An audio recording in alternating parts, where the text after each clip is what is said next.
Ya, bismillahirrahmanirrahim.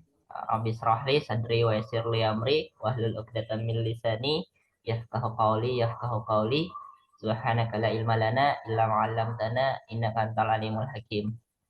Assalamualaikum warahmatullahi wabarakatuh. Waalaikumsalam warahmatullah.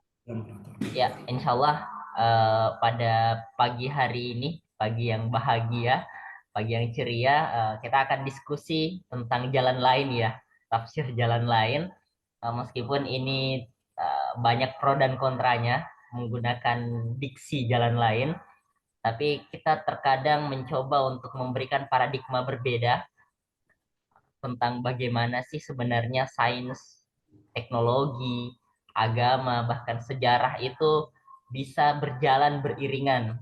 Karena semakin berkembangnya pengetahuan saat ini, justru semakin mendekatkan kita kepada kebodohan. Kenapa mendekatkan kita kepada kebodohan? Karena dengan adanya spesifikasi, contoh sederhananya misalnya ketika kita S1 misalnya jurusannya peternakan. Lalu ketika kita melanjutkan studi S2 karena adanya spesifikasi, kita misalnya fokus kepada hewan berkaki dua atau hewan berkaki empat misalnya. Nanti ketika kita S3, kita fokus disertasi, kita hanya fokus misalnya bagian tertentu dari hewan berkaki empat itu, misalnya eh, kepala atau penyakit lah, penyakit hewan berkaki empat gitu. Sehingga nantinya ketika kita selesai gelar, gelar doktor kita misalnya, kita hanya tahu tentang bagaimana penyakit hewan berkaki empat. Ketika penyakitnya hewan berkaki dua atau ular dan lain sebagainya itu kita tidak ketahui karena kita spesifik pembelajarannya. Nah makanya ini kata Adian Husaini ya, Dokter Adian Husaini, semakin kita belajar, semakin kita spesifik ilmunya, semakin justru kita semakin bodoh. Nah makanya ini menarik ketika kita mencoba menselaraskan semua pengetahuan itu dari satu fondasi yang kokoh, yang kalau kata Ustadz Ahmad Toha yaitu titik ba ya, kita mulai dari titik ba. Mungkin itu sedikit pengantarnya. Untuk lebih mengefisiensikan waktu, saya persilahkan kepada narasumber kita. Waktu dan layar saya berikan. Waktu dan layar saya berikan. Istilah keren ya. Itu jalan lain.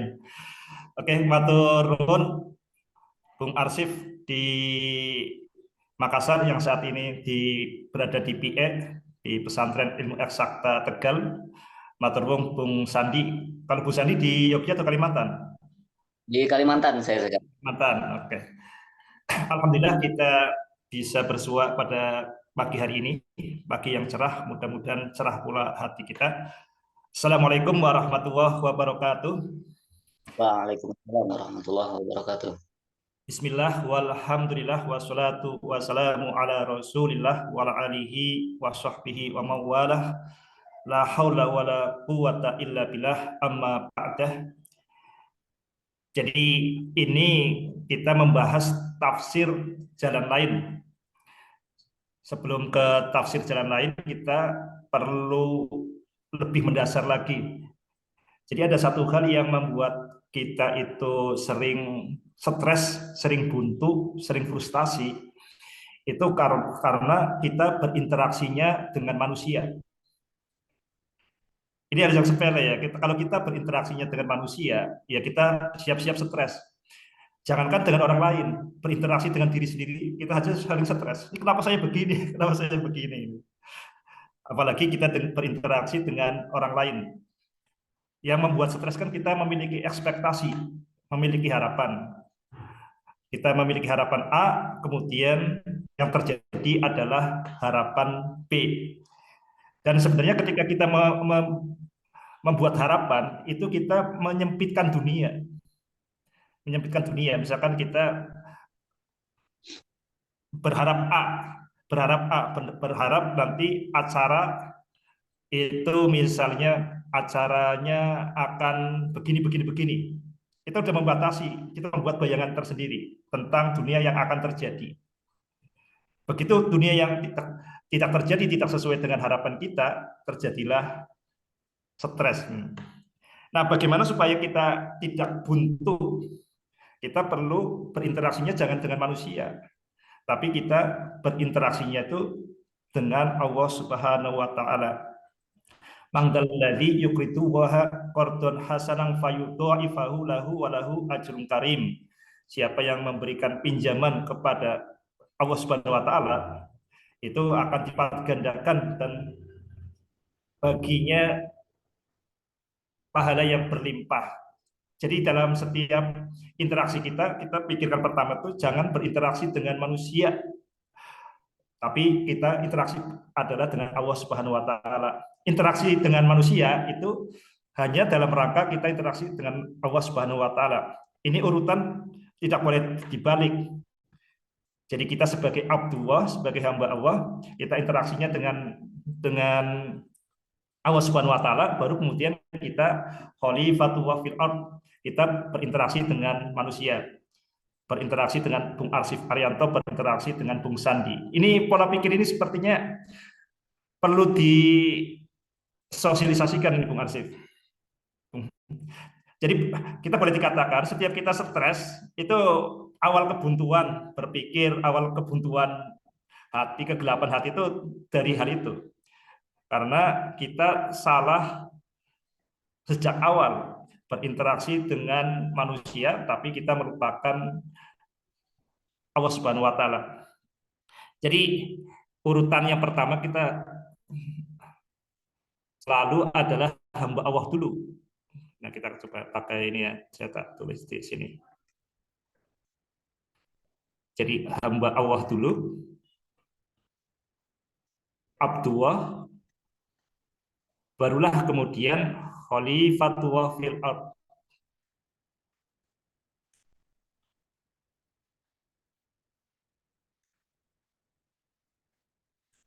Ini urutannya seperti itu. Kalau dibalik ini stres ya. Kalau ini nggak boleh jalan lain.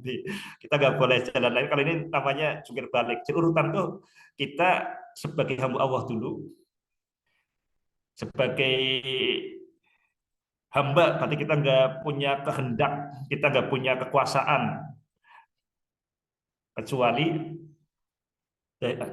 diberikan oleh Allah Subhanahu wa taala. Ini pertama. Jadi kita tuh berinteraksi dengan Allah Subhanahu wa taala.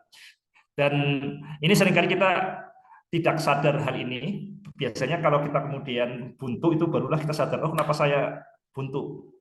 Kita akan mencari jalan lain yang lain, tapi jalan lain yang selalu jalan keluar itu pasti berkaitan dengan kesadaran kita sebagai hamba Allah. Itu solusi dari segala hal. Mungkin seperti itu, Bung Arsif Arianto. Ini hal yang ingin saya sampaikan. Dimanapun kita mengalami kebuntuan, itu hal yang paling besar adalah karena kita jungkir balik memahami ini. Kita langsung berinteraksi dengan manusia, kita berinteraksi dengan dunia, tanpa kita sadar bahwa kita itu adalah hamba Allah. Itu penyebab kebuntuan berpikir, kegelapan nalar, kegelisahan hati, itu sumbernya dari sini. Detail operasionalnya bagaimana? Nah, ini yang kita akan coba bahas ya. Jadi kita hati-hati dengan ini. Ini yang bagian pertama, ini sering terlupakan. Misalkan kita ambil contoh konkret berkaitan dengan di akuntansi.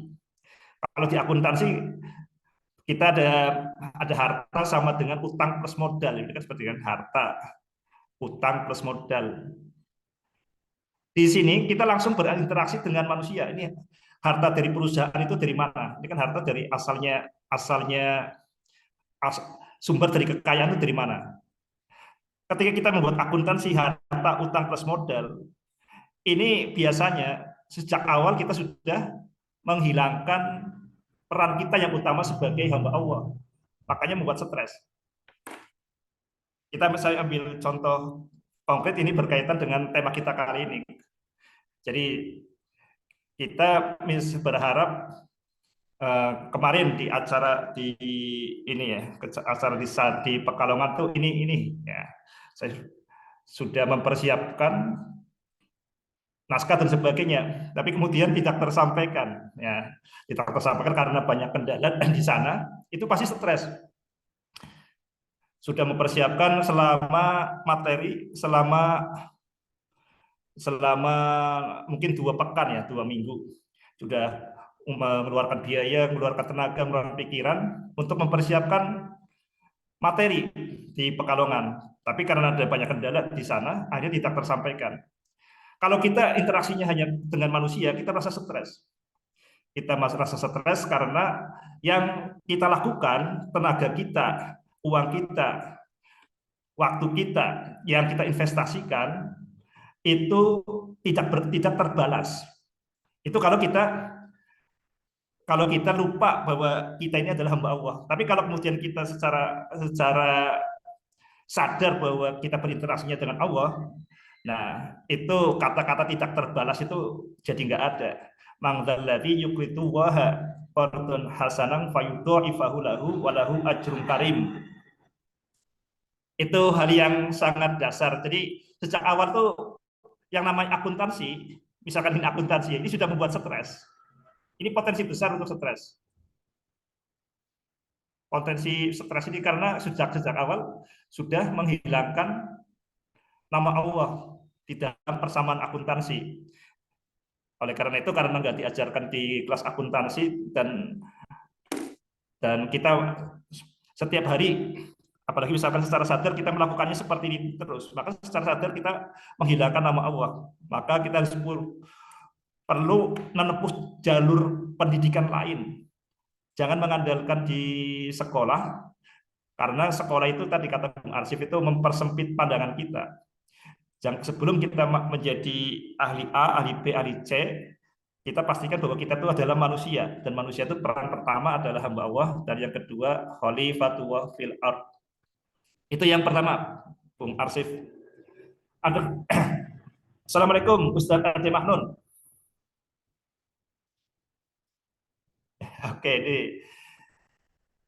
Oke, jadi sekarang kita akan berkaitan dengan jalan lain yang sebagai khalifatullah fil ard, ya. Ini sebenarnya materi yang hendak saya sampaikan kemarin di Pekalongan, cuma tidak tersampaikan secara baik karena tadi banyak keterbatasan ini itu, ya, banyak hal yang tidak terduga. Sahabat PE pesantren ilmu eksakta dan sahabat inspirasi malam, ya Bung Arsif ya. Itu penyapaannya kayak gitu ya. Oke, jadi di sini kita akan membahas berkaitan dengan tafsir jalan lain. Bagian pembuka kita akan di sini tafsir jalan lain.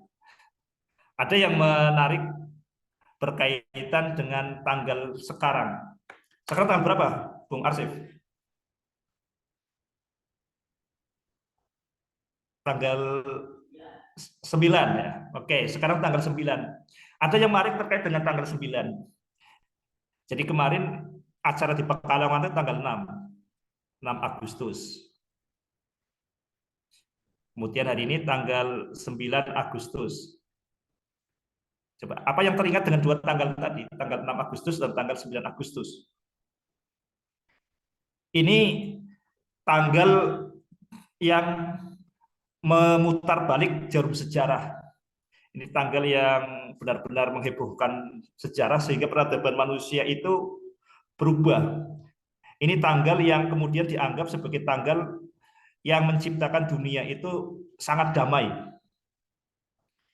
Sekarang kondisi dunia kita saat ini sejak tanggal 6 Agustus 1945,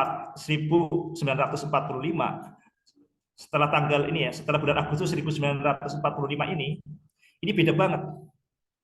Kalau kita bisa bagi sejarah di sini, ini kalau sejarah sebelum ini sejarah yang penuh pergolakan, penuh peperangan.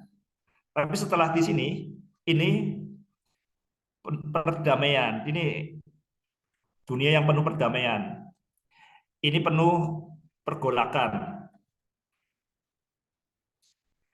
Jadi ada yang mengatakan seperti ini, kalau hadiah Nobel perdamaian itu diberikan, ini yang paling layak itu apa yang terjadi pada tanggal 6 dan 9 Agustus ini. Pelakunya ini layak mendapatkan hadiah Nobel perdamaian. Bung Sandi bisa menebak, Ustaz Ade Mahnun, kira-kira yang paling biang perdamaian atau pelopor perdamaian paling besar di dunia ini siapa? Bung Arsif bisa nebak, Bung Arsif? sosok tokoh perdamaian yang mengubah jalan sejarah. Ini sosok perdamaian yang paling ini ya, yang paling besar. Ini adalah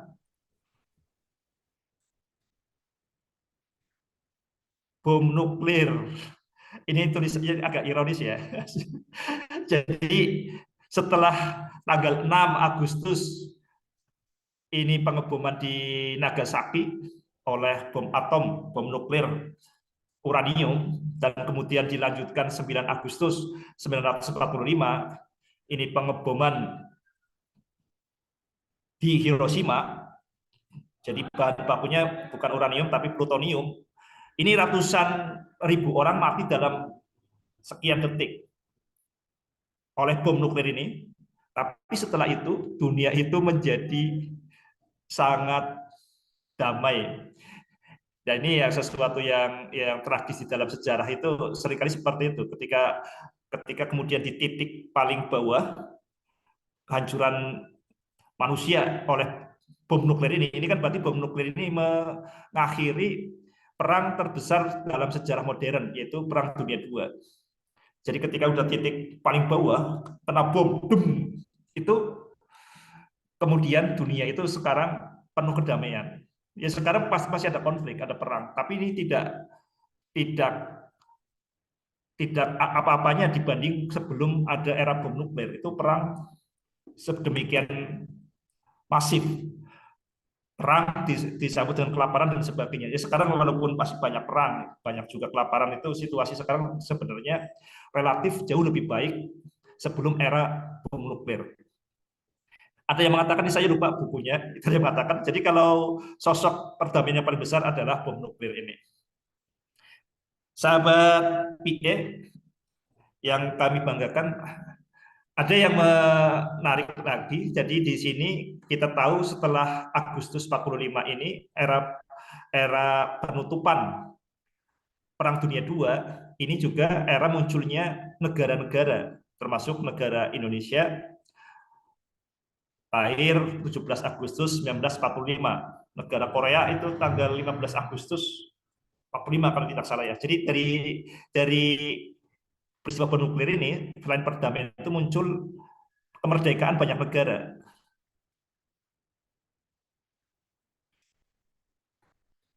Awalnya dari penjajahan, kemudian banyak yang merdeka. Ada yang menarik lagi, kita akan bercerita di awal mula terjadinya penjajahan.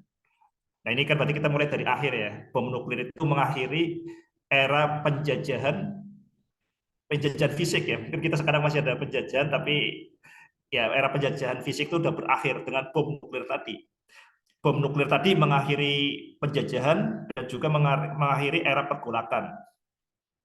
Oke, sekarang kita akan hal yang lain berkaitan dengan titik awal dari era ini. Kali ini era akhir ya, ini titik akhir. Titik akhir era penjajahan, ya, era penjajahan fisik. Sahabat PE, sahabat titik B, dimanapun Anda berada, jadi kapan penjajahan dimulai? Kapan awal cerita munculnya bangsa Indonesia? Jadi kita bangsa Indonesia ini tidak bisa terlepas berkaitan dengan penjajahan yang namanya Hindia Belanda, yaitu nama sebelum nama Indonesia, itu kan berarti berkaitan dengan wilayah bekas jajahan Belanda. Mungkin Jawa dengan Sulawesi dengan Kalimantan ini nggak akan tersatukan, tapi menjadi tersatukan karena kedatangan Belanda, menjadi merasa senasib sepenanggungan sehingga muncul bangsa Indonesia. Makanya kita penting melacak awal dari bangsa Indonesia, maka berarti kita melacak awal penjajahan itu ceritanya dimulai dari mana. Kata orang kalau kita itu melupakan sejarah, kita akan dikutuk untuk mengulangi kesalahan yang sama. Sahabat titik B, sahabat PE, pesantren Ilmu Eksakta, dan sahabat Inspirasi Malam yang kami banggakan, sebelum nanti kita merayakan 17 Agustus, kita kenang kembali awal cerita penjajahan. Penjajahan di Indonesia dan di banyak negara yang lain itu dimulai dari penjelajahan. Sebelum penjajahan itu penjelajahan. Ya boleh dikatakan ini satu koin yang sama, dua sisi dari koin yang sama, penjajahan dan penjelajahan. Dan cerita itu bermula pada tahun 1453. Ini tahun yang gampang diingat ya. Ini 1453 ini bukan gampang diingat bukan karena angkanya, tapi karena dihubungkan dengan makna historis. Jadi 1453 ini Bung Sandi tahu nggak Bung Sandi? Tahun ini Bung Sandi? Belum tahu, Pak. Masa nggak tahu? Aduh, nih. Katanya dulu pernah aktif di HTI. Iya, di HTI. Bukan aktif, saya ikut dengar kajian. Kajiannya. Nah, kalau HTI itu ini sangat keramat Bung Sandi. Kenapa? Angka ini angka keramat. Iya. Oh, itu runtuhnya Khalifah ya? Ya. Atau gimana? Ini awalnya, itu awalnya Mehmet ini. Kan ya puncaknya sebelum keruntuhan itu kan yang Hizbut Tahrir kalau nggak salah yang sumber bara apinya di sini, sumber semangatnya. Ini penaklukan Konstantinopel. Oh iya. Oke, ini diragukan nih Bung Sandi apakah benar mengikuti daurah atau cuma numpang ikut medang bareng. Numpang sih. Tapi pernah dengar ini nggak Bung Sandi? Pernah tahu 1453? Ada novelnya nih malah judulnya ini.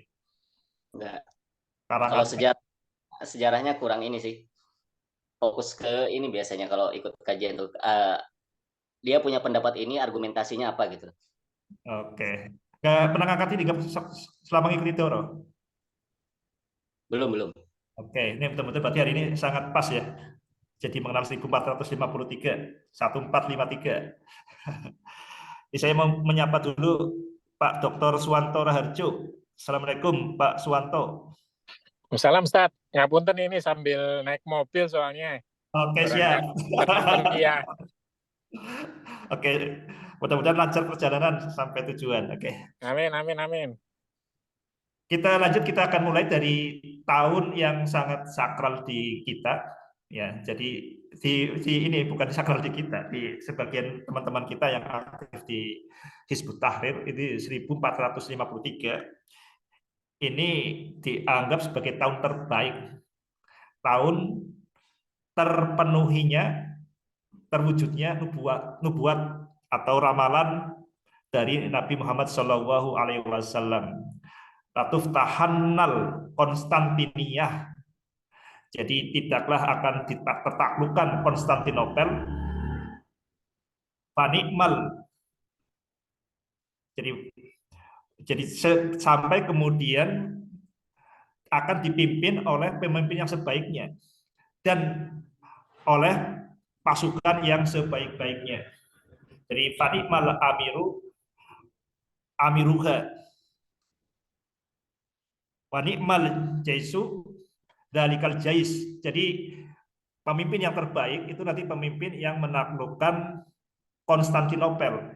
Tentara yang terbaik, pasukan yang terbaik adalah pasukan yang menaklukkan Konstantinopel. Maka ketika Konstantinopel tertaklukkan ya mereka benar-benar ini ya menjadi bagian sejarah yang sangat penting yang diramalkan, diprediksi oleh Nabi Muhammad SAW. Cuma kita sering lupa tentang siklus sejarah. Tadi sebelum kita membahas ini di bagian awal, kita membahas berkaitan dengan bom nuklir. Bom nuklir itu mungkin titik terendah dari peradaban manusia. Jadi ini kebrutalan manusia, kekejaman manusia itu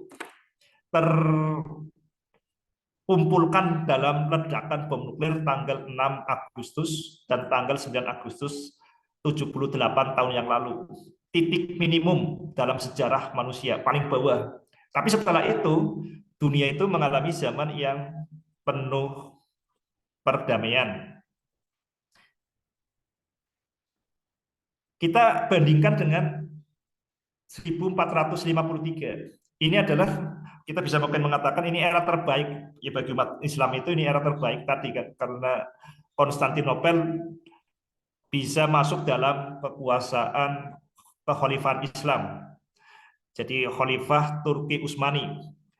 Ya bagi sebagian orang ini bukan kekhalifahan, ini kerajaan ya. Terlepas dari itu, yang tahun 1453 ini Konstantinopel ini berada di bawah penguasaan Ottoman atau Utsmani, berbahasa baratnya itu Ottoman, Turki Ottoman, bangsa Ottoman. Ini adalah titik tertinggi, titik maksimum. Tapi apa yang terjadi kita akan lihat tahun 1453 ini Konstantinopel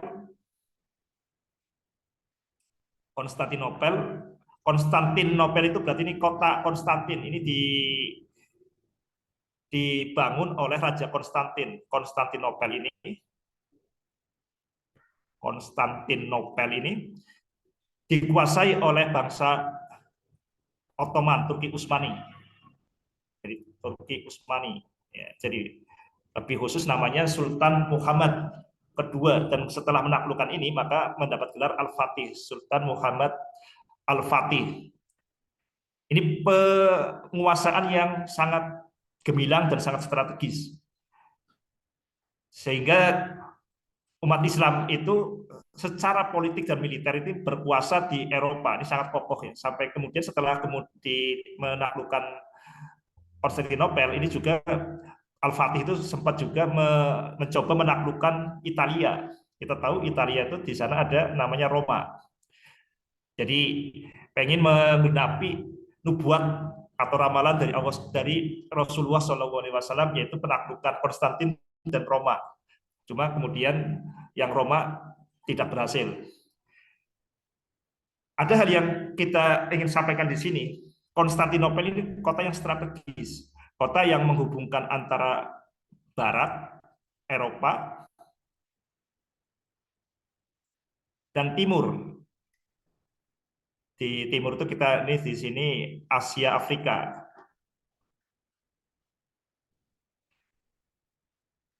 Jadi orang-orang Eropa itu menggemari misalnya cengkeh, rempah-rempah dari Maluku, dari daerahnya Bung Arsif di daerah Maluku. Maluku itu ada yang mengatakan itu berasal dari Muluk, Jazirah Muluk. Muluk itu artinya raja-raja, karena di Maluku itu banyak kerajaan kecil-kecil, Ternate, Tidore, jadi banyak raja di sana, makanya namanya Muluk, banyak raja. Nah itu diperdagangkan itu sehingga sampai ke Eropa itu di Konstantinopel, arah ke sana. Ya. Dan dengan tertaklukannya Konstantinopel, maka bangsa Eropa itu menjadi terhalang untuk langsung ke Asia, ini terhalang.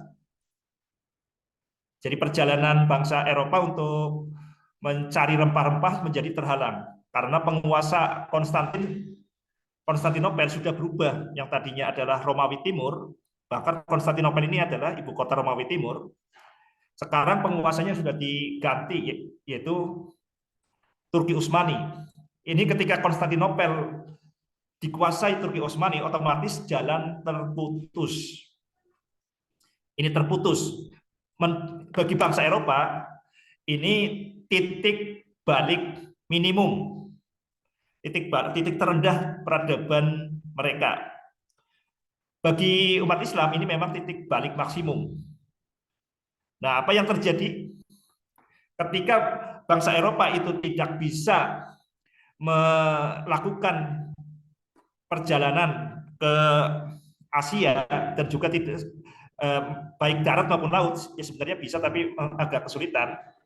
maka mulailah terpikirlah jalan lain. Terpikirlah jalan lain. Selama ini, kalau mau ke timur, kita ini ya, kita berarti ini daerah timur. Asia Afrika itu timur, ini Eropa barat, yes. Ini yang ada di benak dunia waktu itu, Eropa itu barat, Asia itu timur. Jadi untuk melakukan perjalanan ke timur, maka kita harus melakukan perjalanan ke timur. Itu tampaknya sangat logis ya.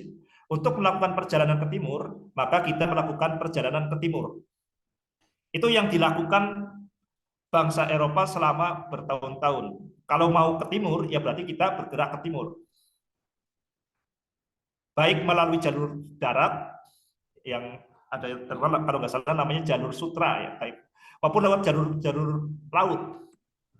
Kalau mau ke timur, maka kita bergerak ke timur. Itu sangat logis. Tapi masalahnya, ketika mau ke timur, ini jalur terputus. Ini bagaimana? Coba kita logikanya kan tadi, logikanya kalau kalau mau bergerak ke timur, maka ke timur. Jadi mau ke timur, maka bergerak ke timur. Kalau mau ke timur, maka bergerak ke timur. Permasalahannya, ini jalur ke timur itu sudah terhalang, sangat berat dilalui karena sudah dikuasai oleh Turki Osmani. Sahabat PE dimanapun Anda berada, nah ketika terjadi jalan buntu, itu pikiran kreatif itu berusaha menemukan jalan lain, sudut pandang lain. Maka berbahagia kalau kita menemukan jalan buntu. Tapi ini ya, kalau jalan buntu tapi kemudian pikiran kita nggak kreatif ya, kita kadang-kadang kita ikut-ikut hidupnya jadi buntu, jadi bunuh diri. Ini yang terjadi karena kita gagal, kita tidak terbiasa menemukan jalan lain. Ada hal yang bisa kita ini ya, kita ingat untuk kita gunakan setiap kita menemukan jalan buntu, bahwa yang namanya sudut ini kan, sudut ya, sudut itu kan berarti sudut pandang. Ini bukan hanya satu saja, bukan hanya 0 derajat saja di sini. Kita tanpa sadar itu kita seringkali membatasi itu pandangan kita hanya satu sudut pandang saja. Padahal sudut pandang ini tak terhingga. Kalau kita membagi menjadi 360 bagian, ya sudut pandang itu 360 pandang ini bisa memandang ke sini, bisa ke sana. Jadi sudut pandang itu 360 derajat. Bukan hanya 1 derajat saja. Ini hal yang sangat sederhana ya, yang perlu kita ingat. Jadi kita jangan terpaku pada sudut pandang tertentu. Ketika satu sudut pandang itu terhalang, ya kita mencoba memandang dengan cara lain, dengan arah lain, dengan sudut pandang lain. Ini yang dilakukan oleh bangsa Eropa. Sangat beruntung di Eropa itu ketika Konstantinopel itu ditaklukkan, itu bangsa Eropa itu sudah mulai sadar tentang pentingnya nalar, tentang pentingnya berpikir, dan mulai menggali lagi temuan-temuan bangsa Yunani. Tentu saja bangsa Eropa itu tidak belajar langsung di bangsa Yunani karena sudah terjeda ribuan tahun. Jadi bangsa Eropa itu mengenal dirinya sendiri, yaitu budaya Yunani itu melalui peradaban Islam. Dan terkait dengan hal ini bangsa Eropa itu sadar bahwa bumi itu bulat. Sadar bahwa bumi itu bulat. Ini tampaknya sangat sepele, tapi kesadaran tahu bahwa bumi itu bulat, itu menjadi fondasi bagi penjelajahan samudra yang kemudian menjadi fondasi bagi penjajahan dunia, yaitu tahu bahwa bumi itu bulat itu adalah fondasi nalar bagi peradaban penjelajahan dan penjajahan dunia. Tahun 1453 Konstantinopel ditaklukkan oleh umat Islam, yaitu kekhalifahan Turki Utsmani atau Ottoman. Akibatnya jalur yang biasa dilalui itu buntu. Akibatnya, dan kebuntuan massal ini kan kebuntuan yang bukan dialami oleh 1-2 orang. Ini kebuntuan yang dialami oleh satu bangsa. Maka bangsa Eropa itu mulai memikirkan jalan lain. Maka sejak penaklukan Konstantinopel, desas-desus jalan lain itu sudah mulai muncul. Jalan lain itu apa?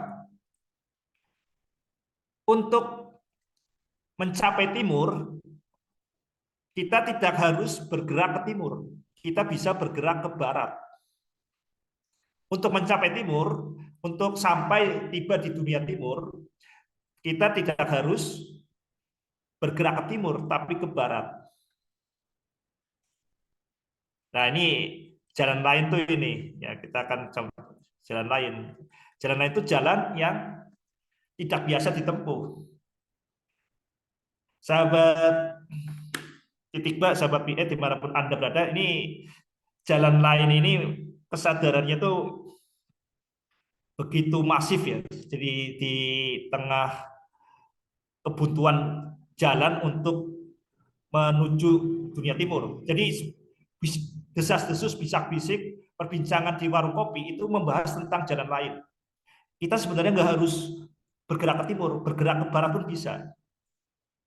Sahabat Titikba dimanapun Anda berada, ini situasi ini bisa kita bayangkan dengan ketika bangsa Indonesia itu dijajah ya, ketika dijajah tahun 45 itu kan desas-desusnya kita bisa menjadi bangsa yang mandiri, tidak harus diperintah oleh bangsa lain, kita bisa mengelola negara sendiri, merdeka atau mati. Itu desas-desus di warung kopi tahun 1945 karena tadi penjajahan.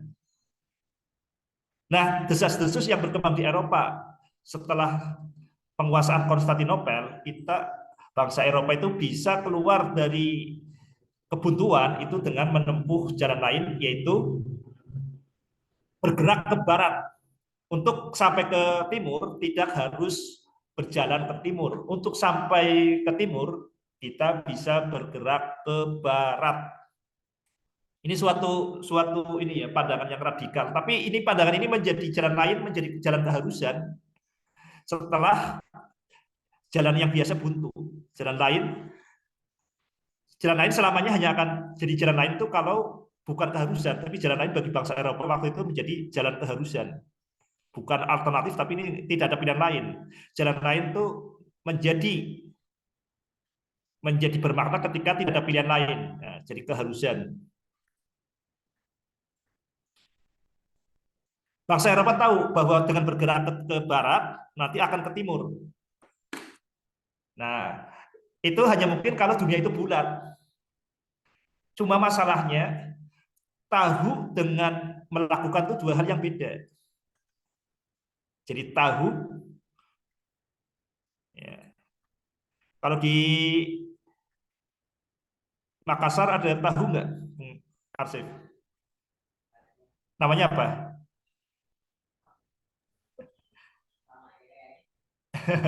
Oke. Jadi sekarang kita di sini kita harus membedakan antara tahu dan tempe. Maksudnya antara tahu dan melakukan. Jadi antara know dengan doing ya. Antara know dan melakukan. Antara tahu dan action, tindakan itu dua hal yang beda. Ini desas-desus bahwa dengan bergerak ke barat kita akan sampai ke timur. Itu sudah menjadi ini ya, pengetahuan publik. Orang sudah pada tahu. Orang sudah pada tahu. Tapi tahu itu beda dengan tindakan. Jadi misalkan seperti ini, saya tahu bahwa ular itu tidak berbahaya kecuali ular tertentu. Itu kan bisa kelus-kelus. Itu kan ular nggak apa-apa. Tapi untuk sekedar tahu saja itu tetap takut. Ada yang tahu bahwa kucing itu nggak apa-apa, tapi ada juga yang fobia dengan kucing. Jadi antara tahu dan bertindak, antara mengetahui dan bertindak itu dua hal yang sangat berbeda. Walaupun tahu bahwa menembus samudra itu tidak apa-apa, tapi selama tidak bertindak ya kita akan selalu dibayang-bayangi ketakutan. Dan sampai kemudian muncul yang namanya Columbus. Columbus itu bukan satu-satunya orang yang tahu bahwa bumi itu bulat, tapi Columbus ini adalah satu-satunya orang Eropa di situ ya, Eropa waktu itu yang memulai bertindak. Itu yang dilakukan oleh Columbus. Jadi Columbus bukan kemudian tahu bumi itu bulat, tapi Columbus adalah orang yang bertindak berdasarkan pengetahuan, yaitu pengetahuan bahwa bumi itu bulat itu bukan sekedar pengetahuan, tapi pengetahuan yang dilakukan sehingga menjadi kekuatan. Ini yang dilakukan oleh Columbus. Ini tampaknya sepele, tapi dengan tindakannya seperti itu, ini Columbus itu dianggap sebagai orang yang paling berpengaruh sepanjang sejarah nomor 9. Jadi kalau sahabat membaca buku 100 tokoh, ini nomor 1 peringkat yang paling berpengaruh adalah Nabi Muhammad, nomor 2 itu adalah Isaac Newton, nomor 3 Yesus, kalau tidak salah itu. Nomor 9 Columbus, nomor 10 Albert Einstein. Bahkan dianggap Columbus ini lebih berpengaruh daripada Albert Einstein. Kenapa? Bukan karena kecerdasannya, tapi terutama adalah karena keberaniannya, yaitu berani mengubah pengetahuan menjadi tindakan. Columbus ini bukan hanya tahu adanya jalan lain, tapi bertindak berdasarkan pengetahuan itu. Jadi jalan lain menjadi tidak ada pilihan lain dan akibat. Dengan cara itu Columbus bertindak lalu berusaha untuk mencapai timur dengan cara bergerak ke barat. Kita tahu Columbus tidak sampai ke timur, ke Asia atau Afrika, tapi Columbus itu tersesat malah menemukan yang namanya Amerika. Jadi dengan bergerak ke barat tujuannya adalah untuk supaya sampai ke Asia atau Afrika. Tapi tersesat akhirnya menemukan Amerika. Kalau kita tahu sekarang Amerika itu di sana dikuasai bangsa Eropa dan menjadi pusat peradaban dunia saat ini, itu tidak lepas dari ketersesatan Columbus.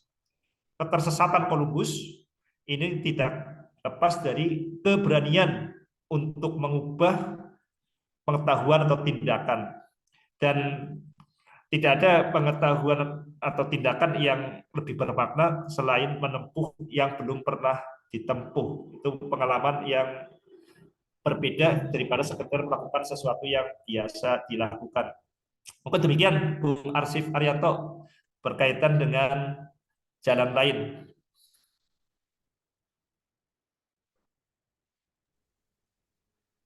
Ya, menarik banget ya.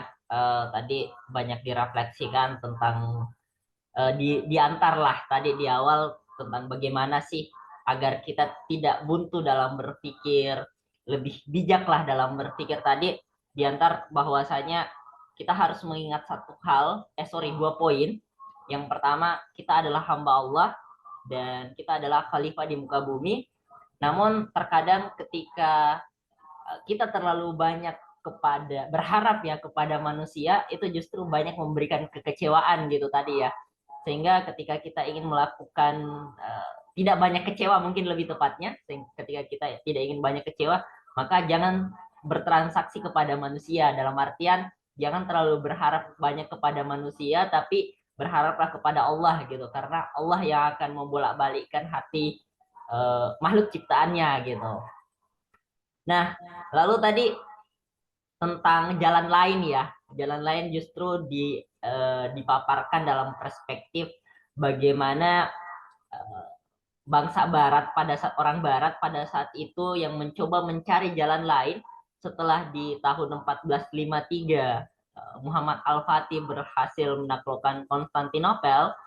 Ternyata ini membuat orang-orang Barat itu membuat satu perjanjian ya, yang namanya Verdetilas ya kalau nggak salah. Saya lupa apa. Ah, nah, Tordesillas 1494. ah, Kalau Columbus 1492. Setelah itu orang pada berebut ini, Spanyol Portugis berebut samudra, kemudian 1494 Tordesillas. Ya itu Tordesillas itu. Nah, ini menarik ketika adanya kegamangan ya orang-orang Eropa yang bahkan pernah saya baca bahwa karena dia sudah terbiasa dengan rempah-rempah mengelola mengkonsumsi maksudnya lada dan lain sebagainya, sehingga bahkan di masa-masa sulit itu ketika eh, Muhammad Al-Fatih memblokade jalur dagang yang biasanya Konstantinopel ya, memblokade Konstantinopel untuk orang lain gitu, orang luar gitu, sehingga harga rempah-rempah itu naik ya, dan setara dengan 1 gram rempah-rempah itu setara dengan 1 gram emas pada saat itu nilai tukarnya. Dan ini membuat orang Barat itu berpikir, wah kaya nih kita ketika kita bisa mendapatkan jalur rempah-rempah itu. Akhirnya mereka melakukanlah petualangan-petualangan dan sampailah mereka akhirnya pada wilayah Nusantara, bahkan sampailah kepada Indonesia gitu. Dan ini menarik tadi tentang banyak hal ya yang direfleksikan tentang bagaimana pembelajaran sejarah gitu. Nah, mungkin sambil sebelum melanjutkan diskusi, mungkin ketika ada yang ingin direfleksikan dari peserta diskusi kita pada pagi hari ini, boleh mungkin untuk berkomentar atau apapun itu. Namun jika tidak ada, nggak perlu dipaksakan juga. Oke. Agar sebelum ini ada yang ingin mau komentar ini atau bertanya pernyataan atau pertanyaan. Nah, lagi pada naik mobil mungkin Bung Arsif ke menuju kantor. Ya. Oke. Iya. Ini masih tetap berkaitan tentang jalan lain ya Ustadz. Oke, iya, mungkin itu tadi kalau tadi sudut pandang Eropa, jalan lain sudut pandang Eropa. Nah, saya mungkin lebih ingin menanyakan ya, mungkin lebih tepatnya bagaimana sih perspektifnya kita terhadap ketika kita berbicara tentang apa ya, sains gitu, sains, teknologi, karena kan kebanyakan orang berpikir bahwa membeda-bedakan, yang seperti yang saya antar di awal tadi, bahwa parsial gitu, bahwa ya udah kalau kamu belajar sains ya udah kamu fokusnya sains, kalau kamu mau belajar agama ya udah belajarnya agama gitu. Jadi seolah-olah antara ilmu sains teknologi ini, saintek ini, dan ilmu agama itu adalah dua sudut yang berbeda. Jadi ketika ibaratkan magnet, dia adalah sudut yang tolak menolak gitu, bukan bukan kutub yang saling tarik menarik. Nah, bagaimana sih menurut Ustadz tentang hal itu? Oke, yang ini sangat penting sekali itu keberanian. Jadi sebenarnya kayak seperti tadi di cerita Columbus ya, yang namanya pengetahuan itu menjadi bermakna dengan keberanian. Semua orang tahu jalan lain tadi, bahwa dengan menempuh ke arah barat kita bisa sampai ke timur. Semua orang di Eropa waktu itu ya tahu tentang bumi itu bulat, sehingga dengan bergerak ke barat terus itu nggak akan sampai ke tepi dunia, tapi akan kembali lagi. Kita akan sampai ke timur dan kembali lagi.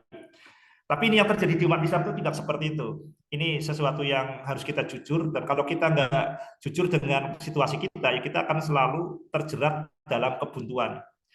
Ada yang menarik berkaitan dengan masa Columbus. Saya akan bandingkan 3 hal. Tadi kalau Columbus ini lahir 500 tahun sebelum bapak saya, 1451. Kemudian meninggal 1506. Ini sosok yang menegaskan bumi itu bulat. Bukan menegaskan ya, yang mengubah pengetahuan bumi itu bulat menjadi suatu tindakan yang berikutnya menjadikan bangsa Eropa menjadi penguasa dunia. Ini di barat. Di Islam, ini yang sangat berpengaruh, ada namanya Jalaluddin Asyuyuti. Dari sini Jalaluddin Asyuyuti Jadi kita di sini Jalaluddin As-Suyuti. Ini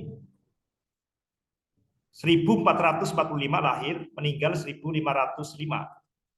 Dan di Indonesia ini ada namanya Sunan Giri. Sunan Giri itu 1442, 1505. Nah, ini sebaya, tapi nggak, karena zaman waktu itu belum ada WhatsApp, belum ada Facebook, ini nggak saling kenal kayaknya. Jadi benar-benar terpisah, benar-benar terpisah antara di barat, ini Columbus itu kelahiran Italia. Kemudian di timur ini di Mesir. Mesir itu Afrika, tapi lebih dekat ini ya, orang Arab. Jadi ini di Afrika, ini mewakili dunia timur, Asia Afrika, dan Sunan Giri di Nusantara.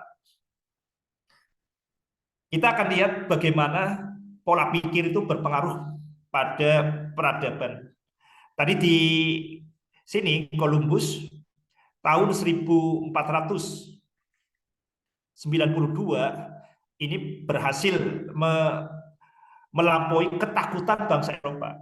Bangsa Eropa sudah tahu bumi itu bulat, sudah tahu, tapi masalahnya takut juga. Columbus sudah melampaui ini ketakutan. Dengan penjelajahan Columbus, ini ketakutan itu hilang. Akibatnya ini berubah sekali setelah 1492. Ini orang-orang Eropa jadi tergerak. Oh, ternyata penjelajahan samudra itu tidak seseram mitos. Akibatnya kita bisa tahu begitu gencarnya antar Spanyol, yaitu sponsornya Columbus, dan Portugis untuk berebut samudra, sehingga terpaksa rebutan samudra tadi itu diselesaikan dengan perjanjian Tordesillas tahun 1494, hanya 2 tahun setelah Columbus. Perjanjian Tordesillas 1494 itu hanya penting, hanya mungkin muncul karena adanya perebutan tadi, perebutan untuk mengelilingi bumi, perebutan untuk mengelilingi dunia. Sehingga kita tahu tahun 1596 ini masuk ke Nusantara. Ini yang masuk ke Nusantara bukan Portugis, bukan Spanyol, tapi sudah bangsa lain, karena bukan hanya 2 bangsa itu sendiri. Awalnya kan yang berebut hanya Spanyol dan Portugis, tapi kemudian merembet ke Inggris, kemudian merembet ke negara yang lain. Tahun 1596 ini bangsa Belanda ini sampai ke Indonesia. Ini satu rangkaian cerita ya. Ini satu rangkaian cerita. Jadi kemerdekaan Indonesia itu sangat erat dengan pemikiran bahwa bumi itu bulat. Tanpa adanya pengetahuan dasar yang kemudian merata di publik Eropa bahwa bumi itu bulat, ya bangsa Belanda nggak akan sampai ke Indonesia. 1596. Ini di dunia Barat. Apa yang terjadi di dunia Islam? Setelah Imam Jalaluddin As-Suyuti meninggal, kita tahu, saya perkenalkan dulu, Imam Jalaluddin As-Suyuti ini adalah murid dari Imam Jalaluddin Al-Mahali. Jadi Imam Jalaluddin Al-Mahali ini berusaha membuat tafsir Al-Quran. Tapi kemudian keburu wafat, dilanjutkan oleh muridnya, Imam Jalaluddin As-Suyuti. Sampai kemudian selesai. Jadi ada kitab tafsir yang dibuat oleh 2 orang yang bernama Jalaluddin, maka disebut sebagai Jalalain. Jadi di sini ketika Imam Suyuti meninggal tahun 1505, itu kemudian karyanya bisa dibaca terus dengan adanya tafsir Jalalain. Tafsir yang dibuat oleh 2 Jalal. Tapi ini yang harus kita jujur, di tafsir Jalalain ini justru menegaskan bumi itu datar. Disebutkan di tafsir Jalalain adalah berkaitan, Bung Arsif masih ingat ya, Pak? Wa ilal ardi kaifa sutihat. Wa ilal ardi kaifa sutihat, dan lihatlah bumi bagaimana dihamparkan. Menurut Jalalain ini, bahwa Itulah dalil bahwa bumi itu bulat. Tidak seperti yang dikatakan oleh ahli astronomi. Ilal ardi kaifa sutihat, ini dalil yang membantah klaim ahli astronomi.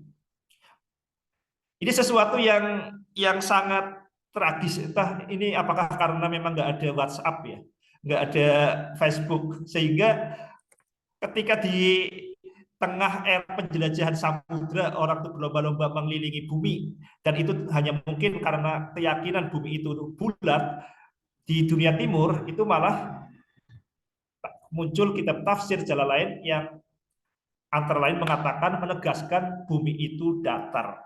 Ini pada saat ketika penjelajahan samudra sedang berada di puncak-puncaknya. Kita lihat tadi ya di sini ya. Ini kan 1505 terbitnya.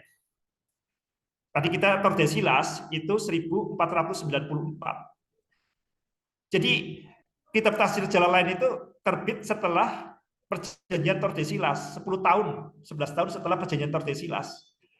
Ketika bangsa Eropa bukan sekedar sadar, tapi sudah mengubah pengetahuan bumi itu bulat menjadi kekuatan untuk menguasai dunia. Ini tafsir jalan lain terbit 10 tahun kemudian.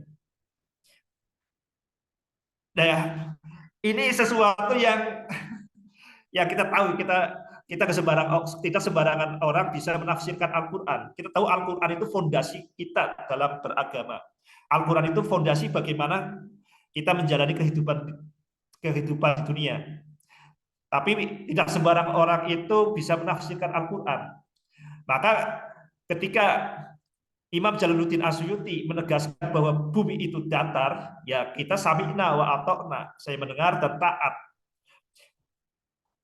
Mungkin banyak orang mengira, ini juga saya dengar banyak di YouTube, wajar Imam Jalaluddin Al-Mahali dan Imam Jalaluddin Asyuti wajar mengatakan bahwa bumi itu datar karena pengetahuan manusia, sains manusia waktu itu ya seperti itu, menganggap bumi itu datar. Itu kelihatannya